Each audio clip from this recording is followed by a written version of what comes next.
Good afternoon, everyone, and welcome to Donna's Kitchen. Today, Donna will show you how she makes sourdough bread from scratch. All the information is in the description box below if you're interested in baking her yummy sourdough bread.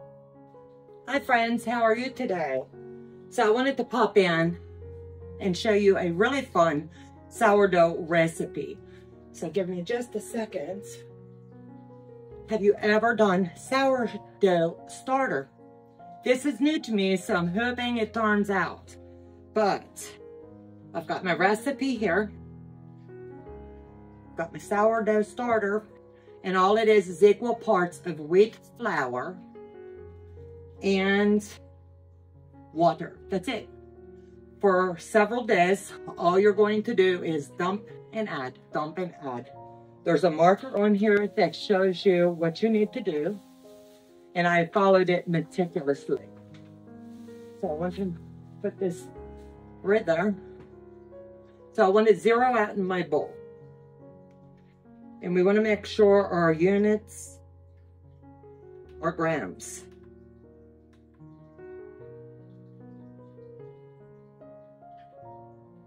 So I want to get my bowl on. And I really like these bowls. So we zero out. Okay, we're at 0.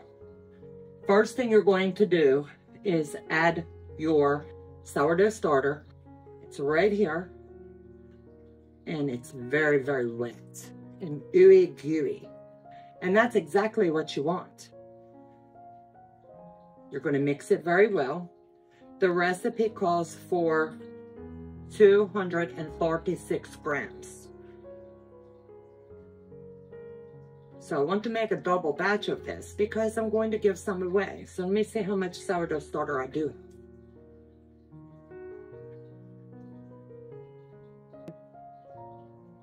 Now see, I still have a little bit in there, and all I'm going to have to do is add this with more water, more flour, and just keep it going.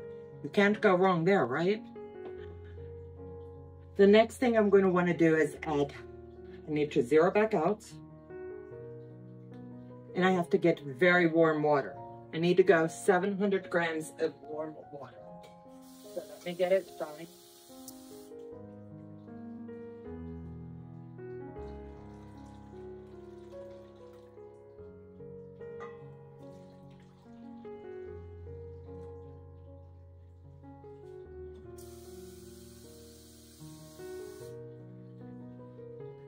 And there's no real madness to this. You're not a mad scientist. You're not going to mess this up. So the next thing you're going to do is 1,100 grams of flour. Zero your machine back out. And I'm zeroed back out. And now we're going to start to add the wheat flour.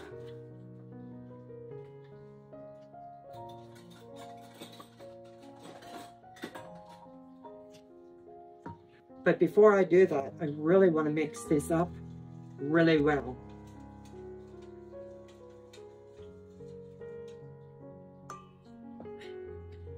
So let's get this flour in.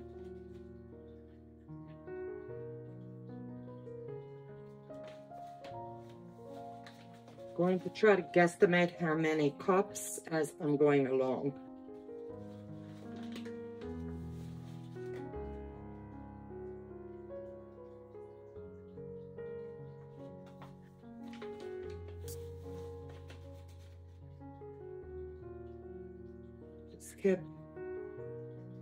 You can always add a little bit more, but you can't take it back out.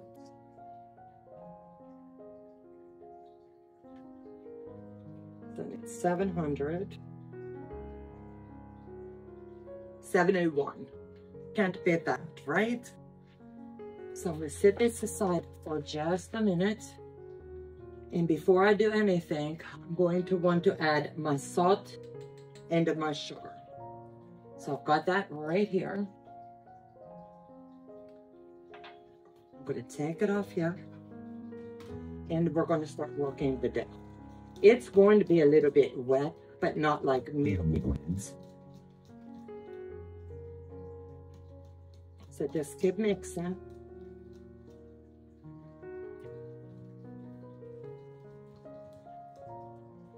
And I'll show you the texture that you're looking for.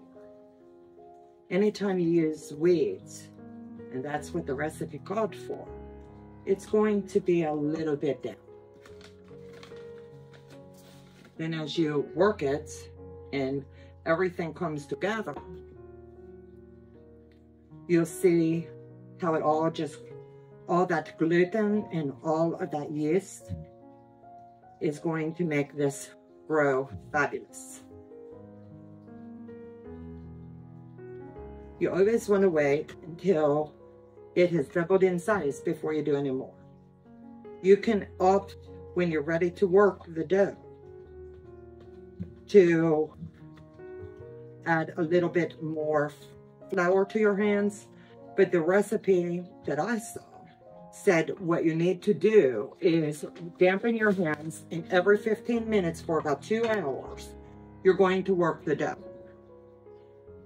And by that, you're just going to fold it in on itself 4 times each time you turn your bowl, and that's going to be a total of 4. So it's going to be fold in once on one side, fold in twice, keep turning your bowl, and you'll fold it in again. That's all there is to this. And I am telling you right now, it smells divine. So as I said, it's going to be sticky, and that's okay, because it's supposed to be. So all you're going to do is make sure everything's very well incorporated. See how sticky? You want it to be to where it's just a little damper. So add just a little bit more, because it all, like I said, depends on your climate where you're at for any bread. So just work this in.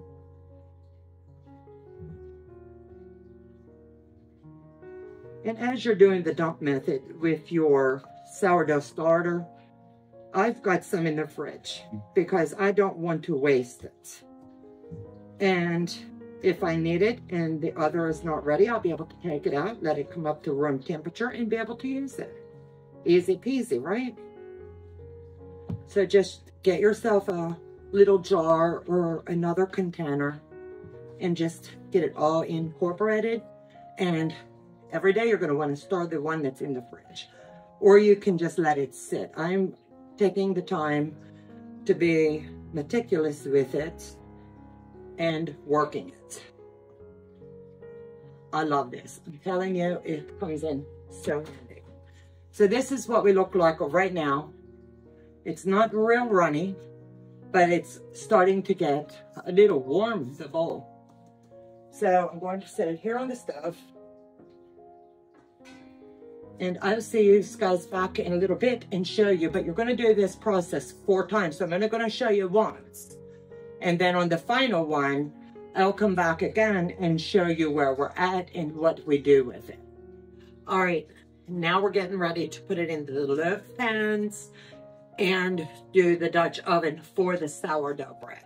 So it's came up and we've turned it 3 times now, and this will be it. So you're going to set your oven for 425.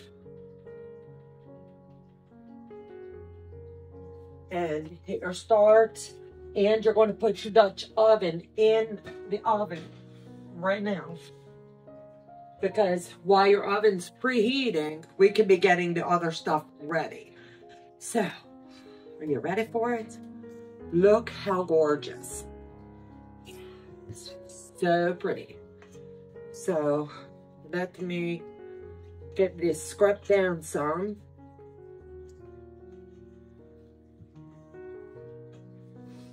And all I'm doing is getting it to settle just a little bit, and then I'm going to pour it out and work it a little bit. It's coming. It's still going to be a little bit tacky, and that's okay. That's what you want.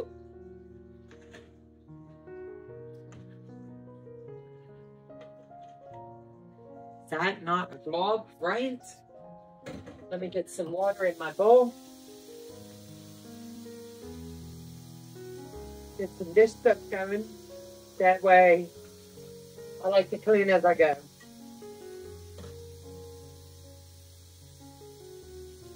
By the time I get this done, I'll be able to just rinse the bowl and it'll be ready.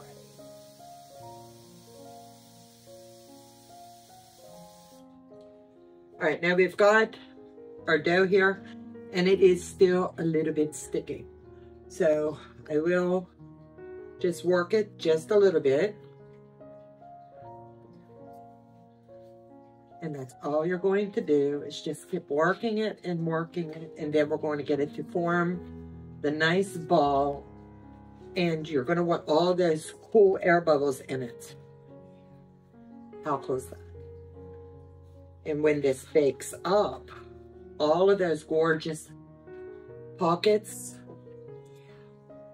you're going to be glad for it, because that's where all of those nooks and crannies are going to fill with butter or jam or melted cheese. Make myself hungry sitting here thinking about it. So all you're doing is folding it in on its sieve. That way you're sure it's well mixed.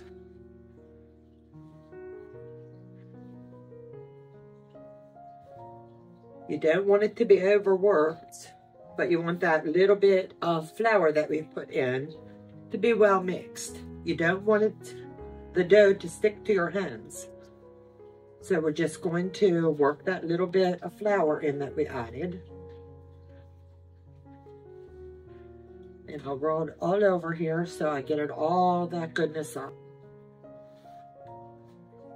And we'll get it into its little pans. We'll roll this into a beautiful ball, and I'll show you how to score it. That scoring is really important when you're doing this, because it's going to give you that beautiful texture on the top, and it's going to make it look so beautiful. So now I'm rolling it.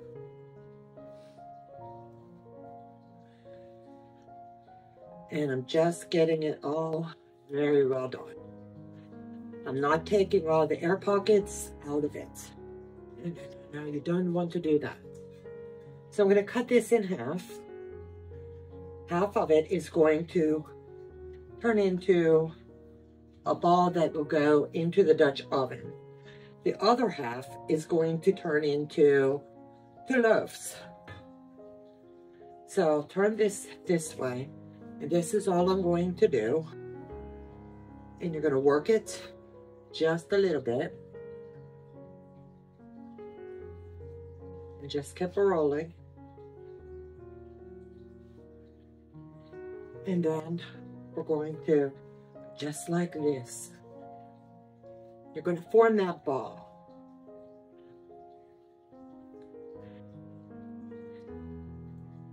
And just keep pushing it in on the bottom.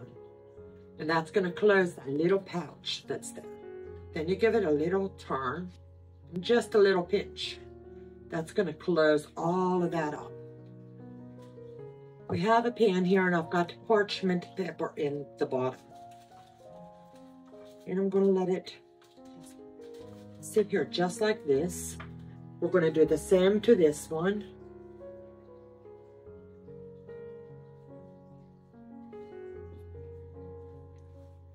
And work it in just a little bit. You don't want your dough overworked by any means. But I wanted equal parts into both of my pans. I'm showing you 2 different methods right now. One is the Dutch oven, and the other is you can do this without the Dutch oven with just the loaf pans. Make sure you do the 425. It's really important. And now I've got that, and we're just going to continue to pinch and bring it back and forth. We've got all of the ends closed, and we're going to let it sit. So that's 2. Now I've got this that will, it's my silicone, and it's going to go right down in to the pan. So all I'm going to do, and yes, it is still a little tacky, so I want some flour on my hands. Not because I needed it for this, but I don't like the texture on my hands. So we're gonna just roll it until we get it into a nice form of a ball. That's all you're going to do. Get a nice ball formed, because you really don't want to really overwork this. You want those air pockets on the inside when it's complete. So roll, and that's all you do. Now we have the ball formed. So what I'm doing while the oven is still heating, I'm going to put this right here, dead center. You can't ask for anything. So it's just so stinking easy. So let me wash my hands and I'll show you the next step. Get your sieve dried up, and it's really important, this next step. You don't want to skip it. If you have a razor blade, that will work best, but I do not. And I have to see where my scissors are. I should have had them out, but I didn't. What we're going to do now is score the top, and that's going to give you a really nice design. So all I'm doing is sticking it in just a little bit. And I really want this to have a very nice design when it bakes. And it's also going to let a little bit of the air out. So I went all the way around and just letting it sit for a few more minutes. Now this one I would do the same, just score it just a little bit. And you'll see how gorgeous this turned out. I will be able to show you in just a minute how easy this work. Put a couple right there and a couple right there. So let me show you. Can you see all those little tiny slices? Nothing big, just little slices. Now these are going to bake, and when they do, all of those little holes are going to open up and let that extra air out and let the baking begin. So let's set this over here. You ready for this? I am. So I do have some pot holders.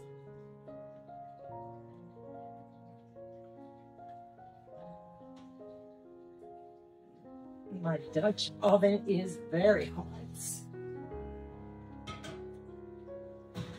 So now we close the oven. Take the lid off. And you're going to want to leave that pot holder on the lid as gentle reminder that you don't want to pick it up. This is our dough. This is how easy it is. We're going to set it in the pot. These will lay over the handles.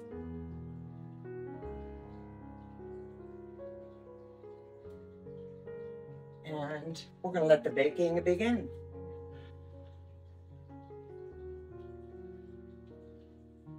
Let me move my one rock down. Since I am using two, I'm going to move one up and one down. So the Dutch oven is going in now. In 20 minutes, we will take the Dutch oven out and turn it.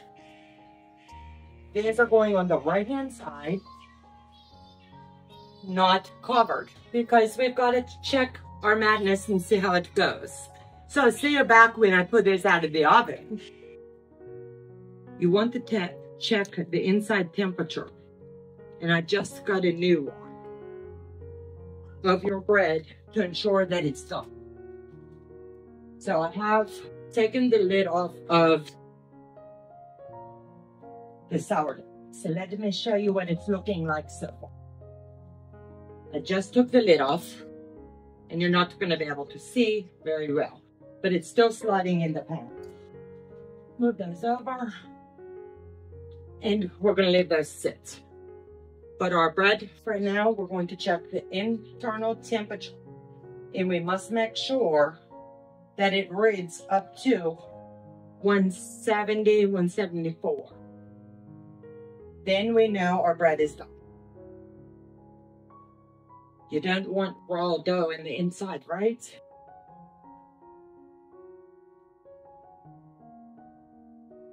So that loaf is done.